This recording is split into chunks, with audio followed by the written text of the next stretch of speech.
po si Paulo Diet, sable operator ng RCC Legazpi. Nag-run po yung machine in 6 days na may total of 13 meters.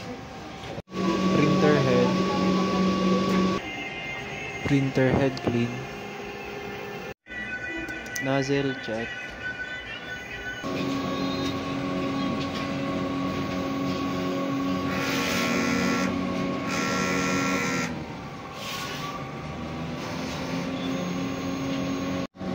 Punas ng capping at wipe after head clean.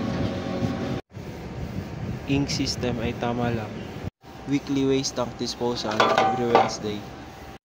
EVR naka 220 volts.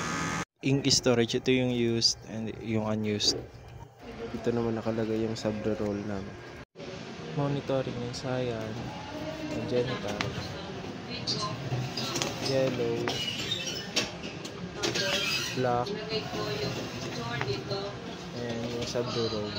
Sable daily output monitoring. Weekly inventory monitoring.